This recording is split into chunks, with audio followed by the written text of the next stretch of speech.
मूकं करोति वाचालं पङ्गुं लङ्घयति गिरिं यत्कृपातमहं वन्दे श्रीगुरु दीनतारणं नष्टप्रायेषु अभद्रेषु नित्यं भागवत सेवया भगवत उत्तमश्लोके भक्तिर्भवति नैष्ठिकी। जय श्री कृष्ण चैतन्य प्रभु नित्यानंद श्री अद्वैत गदाधर शिवासादि गौरभक्त वृंद।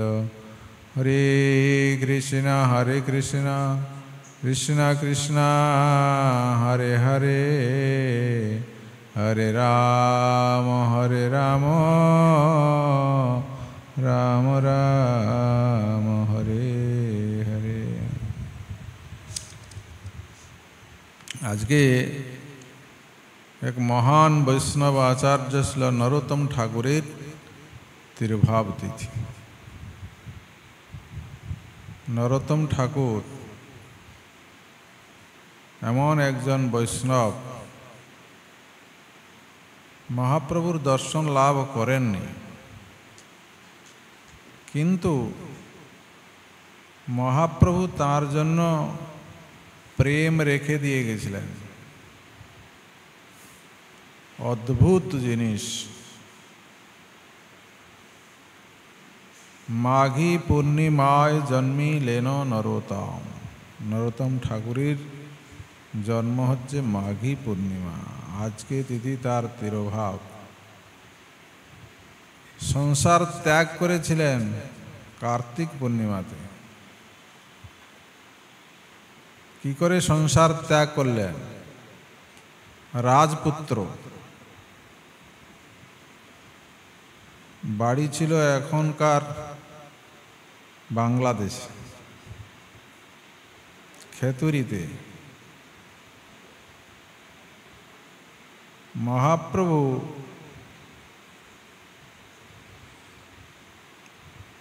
प्रेम रेखेছিলেন কোথায় না পদ্মা নদীর তীরে প্রেমতলী নামক স্থানে। অনেকে গিয়েছেন, দর্শন করেছেন।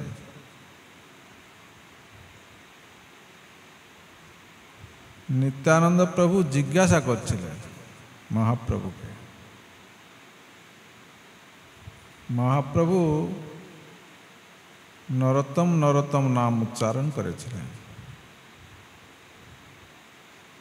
এবং নরোত্তমের জন্য প্রেমের কথা বলেছিলেন। সেই প্রেম কোথা থেকে এলো? নিত্যানন্দ প্রভু নীলাচল ধামে যাচ্ছেন ক্রন্দন করতে করতে। তাই মহাপ্রভু বলছেন, যার জন্য ক্রন্দন সেই প্রেম নরোত্তমের জন্য রাখা হয়েছে। স্বপ্নাদিষ্ট হল নরোত্তম ঠাকুরকে। মহাপ্রভু প্রেম রেখে গিয়েছেন পদ্মা নদীতে।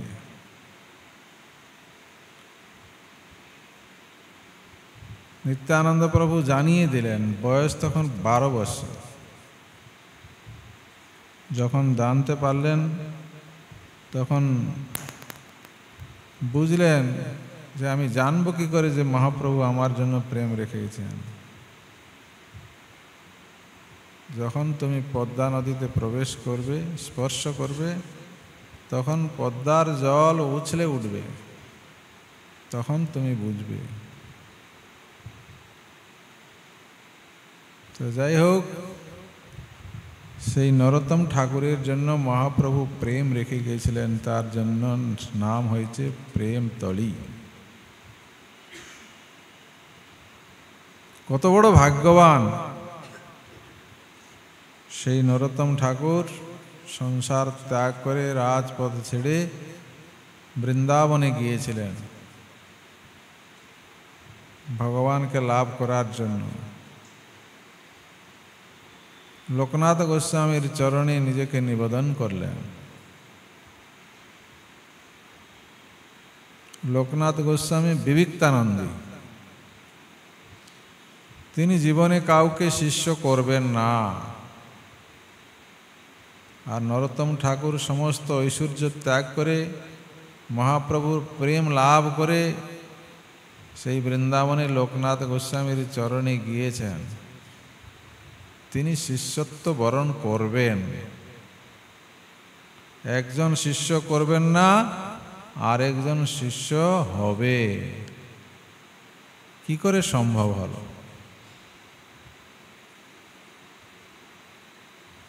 সেবাতে সন্তুষ্ট করে ফেললেন।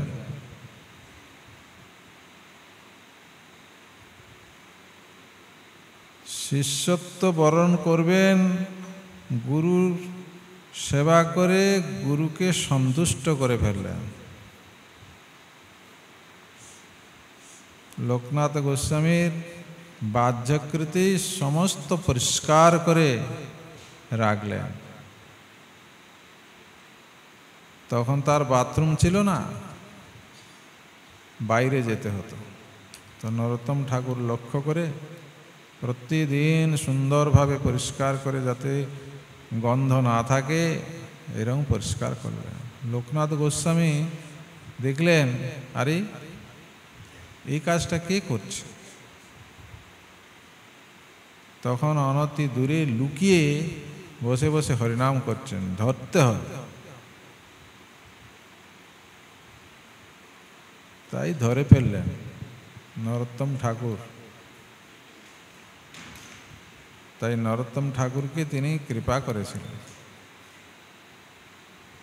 সংকল্প করেছেন শিষ্য করব না, সংকল্প ভঙ্গ করলেন।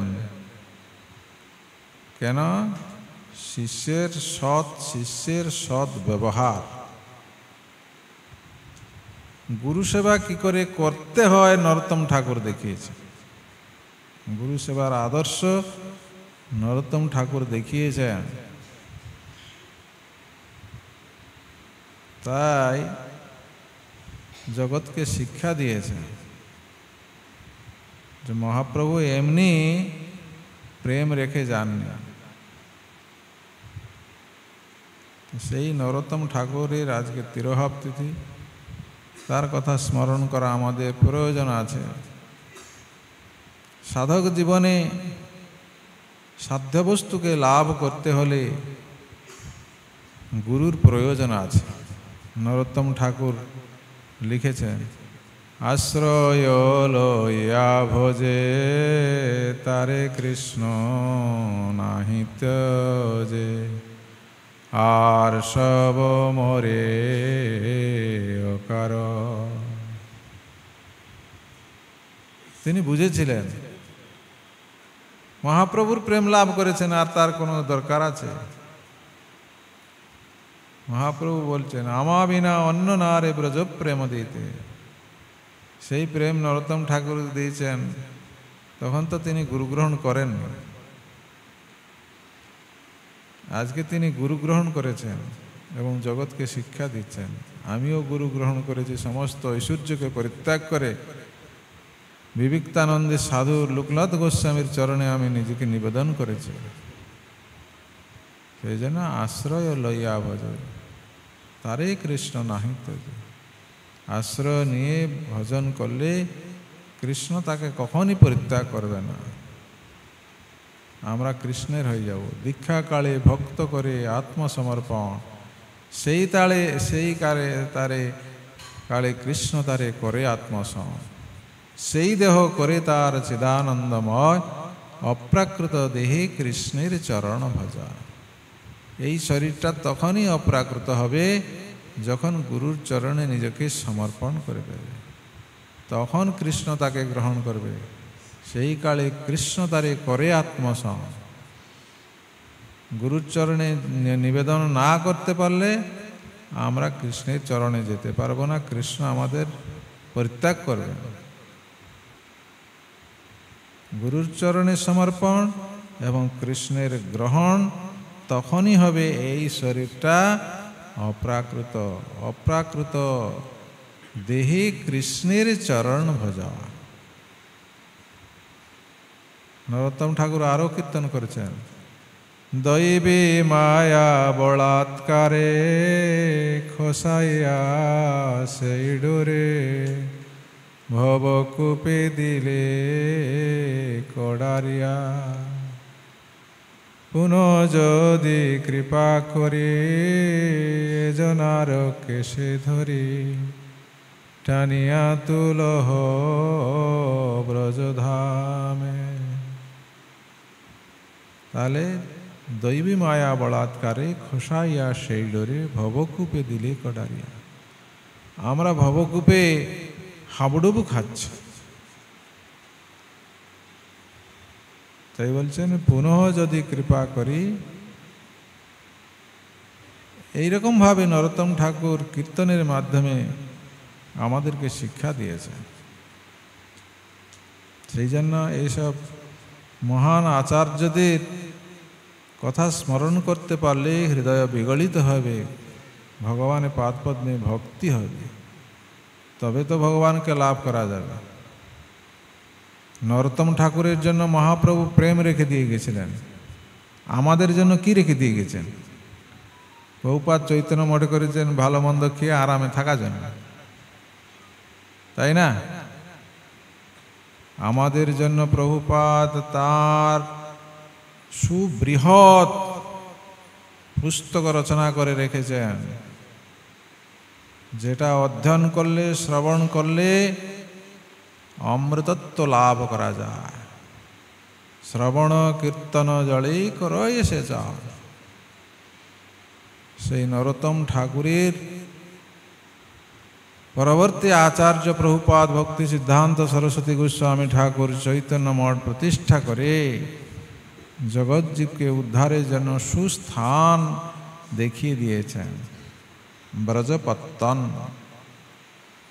যেখানে সেখানে তিনি মঠ প্রতিষ্ঠা করেননি।